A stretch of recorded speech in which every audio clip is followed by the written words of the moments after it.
Olá pessoal, bem-vindo ao canal do Akasha. Hoje falarei para vocês um pouco acerca do tarô de Marselhas, fazendo um paralelo com o tarô universal Waite. Acredito eu, tanto o tarô de Marselhas quanto o universal Waite serem os dois tipos de tarôs mais difundidos atualmente no mundo inteiro. O tarô de Marselhas é o tarô padrão, ou eu diria o tarô fundamental, porque esse tarô de Marselhas, ele de fato tem um código iconográfico que, de certo modo,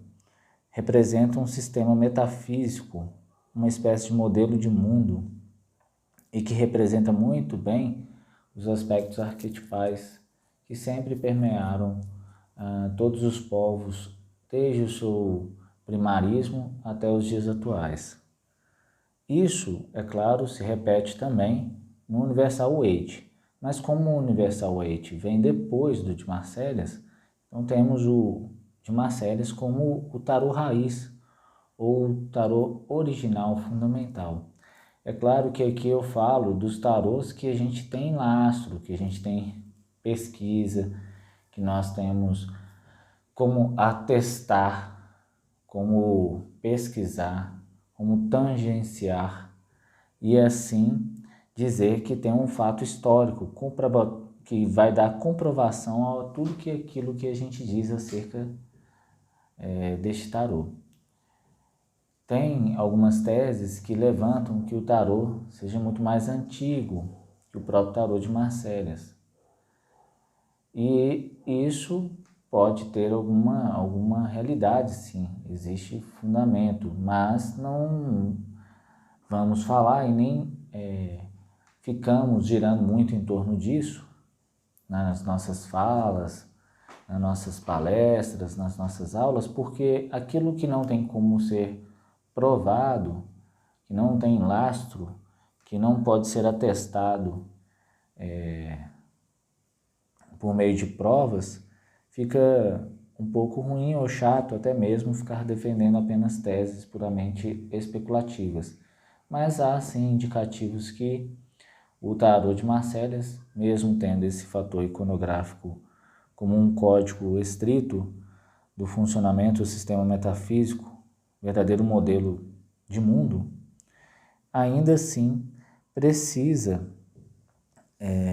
ter mais bases para que a gente possa dizer, de fato,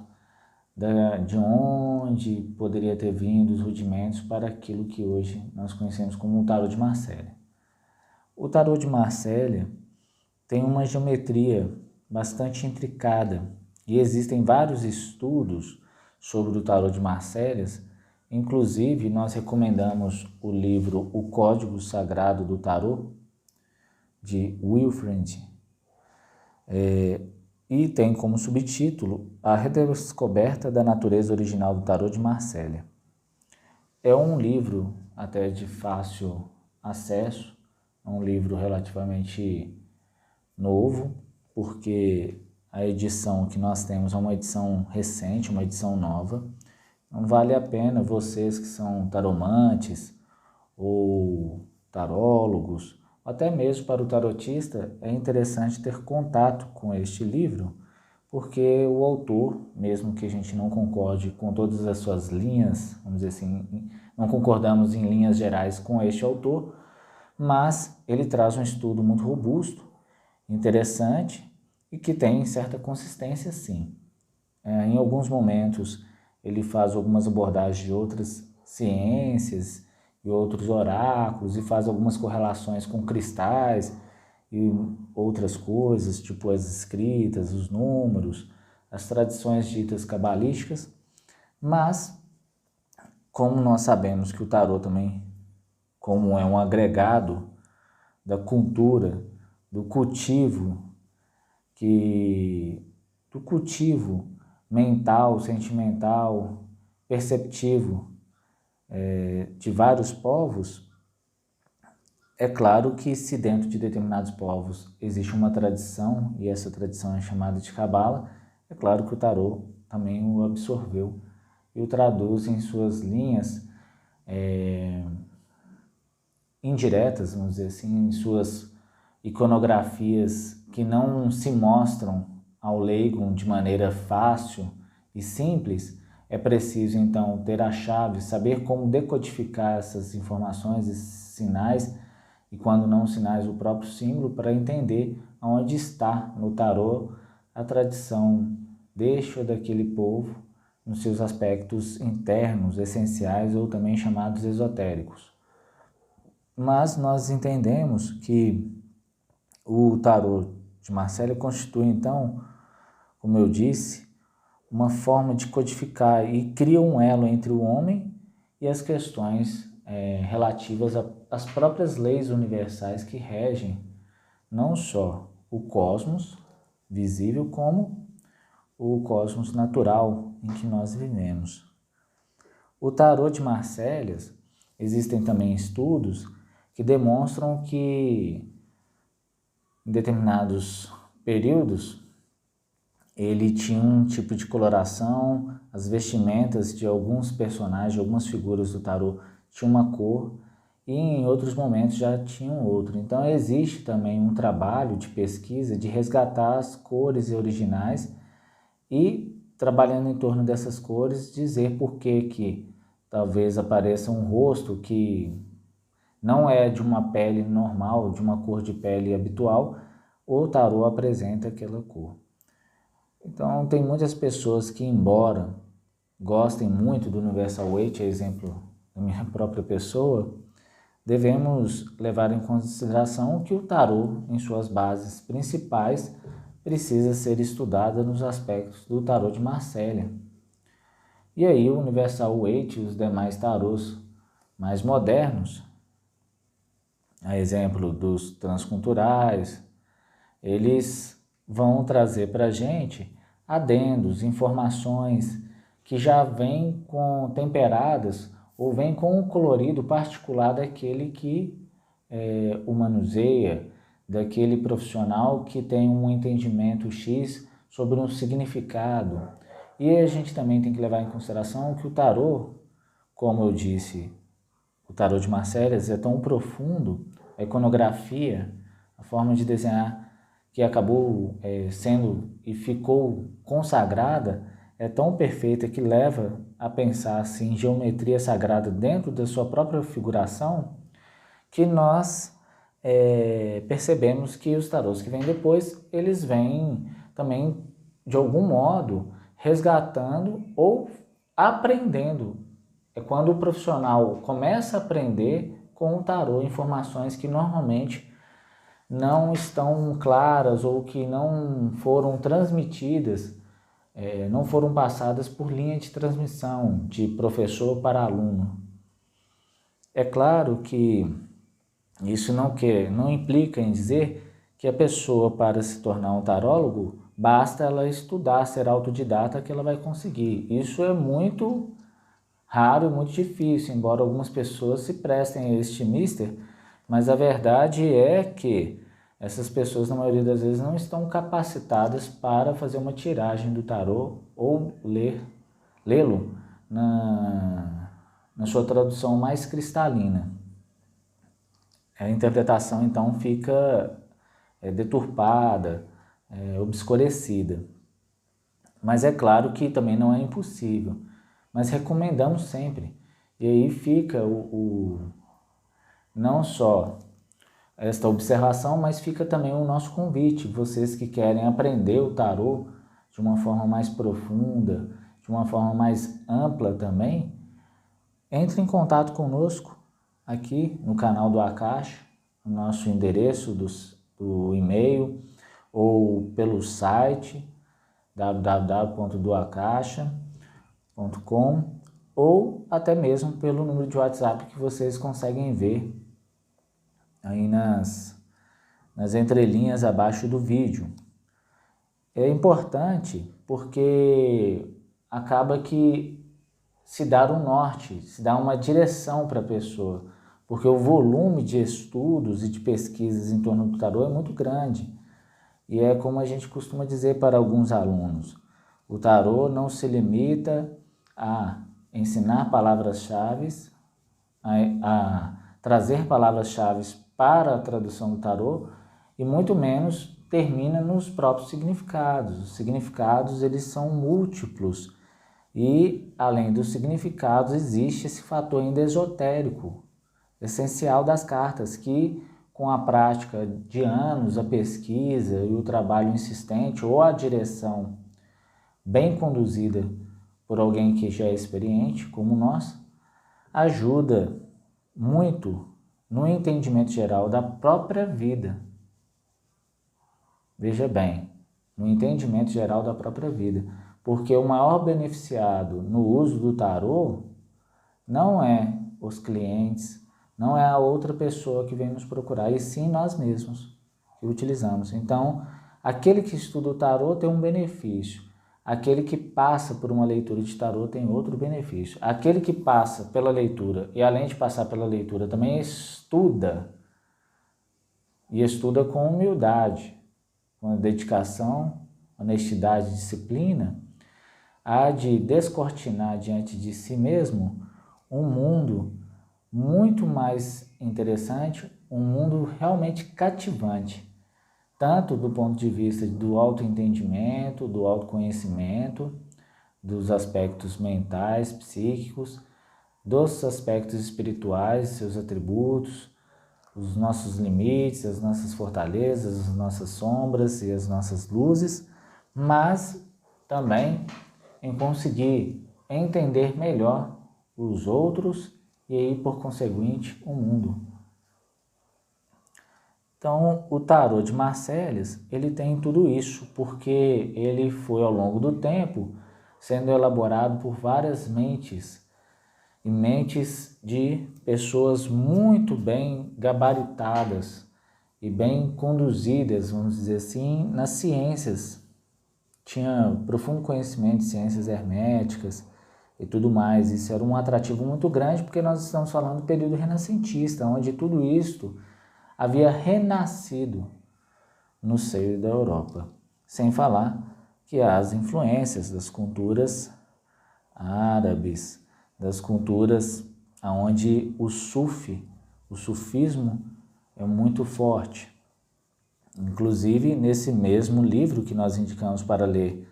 sobre o tarô de Marseille em específico, este autor faz algumas incursões sobre essa questão. Agora, existe também para nós que, com o advento do Universal Weight, o tarô ele se tornou não mais simples,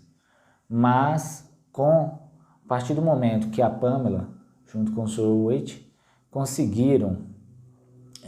pegar aquelas informações, os significados dos arcanos menores e desenhá-los. Então, no tarô de Marselha, os arcanos menores só tem desenhos dos naipes, as espadas, os bastões, as moedas, as taças. Já no Universal Weight, não é simplesmente um naipe, já tem um significado, conta-se uma história por meio de imagens. Isso foi um avanço e tanto que tornou a manutenção e a memória dos significados se tornou mais fácil guardar um maior quanto de informação através do advento do Universal Weight, ou simplesmente Rider-Waite. Então, o trabalho dessas duas pessoas, a Pamela e o Sr. Waite, foi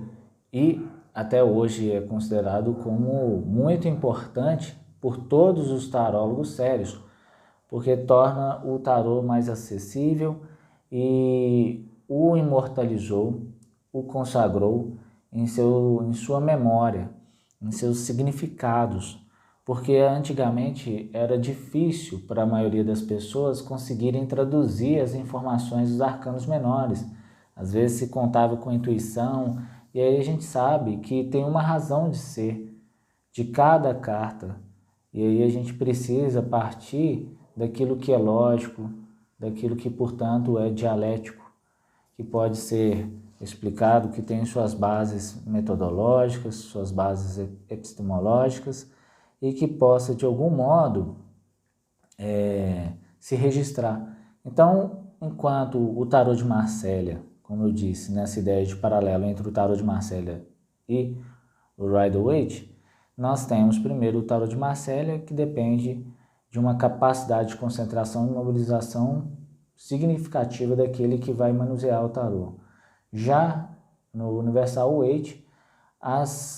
os arcanos menores desenhados junto aos naipes, os desenhos, as historietas, a história desenhada, a impressão imagética, compondo todo o simbolismo, já fica explícito, já se mostra claramente, não em todos os seus significados gerais, como eu sempre digo, e isso é claro, e eu fiz uma pequena menção a isso antes, mas esse processo tornou tudo muito mais simples. Portanto, o Universal Waite, com os arcanos menores da forma que entra como um recurso a mais para aquelas pessoas que se aventuram no aprendizado e manuseio do tarô. Já aconteceu conosco de algumas pessoas fazerem um curso conosco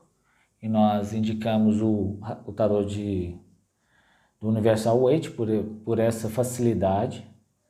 por ser mais lúdico, mas isso não significa que por ele ser lúdico não é um tarô sério, pelo contrário, é seríssimo, complexo e mantém a tradição do tarô de Marselha, só com uma certa licença poética, porque, como eu disse, o tarô de Marselha ele tem uma geometria específica e tem algumas cores que entram em algumas vestimentas, porque até a cor na vestimenta de alguns personagens do tarô de Marselha tem o seu significado. No Universal Waite isso também acontece, mas não é algo recorrente, então não é principal. Existem outros tarôs mais sofisticados, baseados no Universal Waite, que tenta resgatar e fundir tanto o que há de melhor no Universal Waite com o que há de melhor de Marselha, mas o de Marselha ele é inconfundível por causa disso, principalmente nos arcanos, sempre nos arcanos maiores. É interessante também pensar que, então, um é o tarô de fato e de direito, o outro é um tarô que entra como um recurso a mais para manter a memória deste primeiro tarô, que é o tarô de Marselha, ou os tarôs de Marselha, porque tem umas variações entre eles, para auxiliar e para popularizar o conhecimento dos quais as cartas estão ali prontas para nos dar. Para aquele que saiba beber da fonte do conhecimento destas cartas. Então, gente, se vocês tiverem alguma pergunta, vocês podem deixar aí nos comentários. E com relação ao curso de tarô, entre em contato conosco, visite o nosso site também. Lá tem os cursos para quem não sabe ler e também tem os cursos para aquele que quer aprender sobre algumas coisas da vida que o tarô nos permite ter acesso. Porque nem sempre estudar o tarô significa que você quer usar o tarô para outras pessoas ou para si mesma. Mas só o fato de ter contato com um simbolismo rico que existe no tarô é a possibilidade da pessoa entrar num aspecto de interiorização, porque esse aspecto de interiorização trabalha os símbolos, e são símbolos pessoais e símbolos que têm relação com os aspectos arquetipais que são atemporais ou que, a princípio, a gente não consegue estabelecer um marco de início, pois são pegadas antigas, marcas profundas no psiquismo humano. Muito obrigado, pessoal. Até a próxima. Tchau.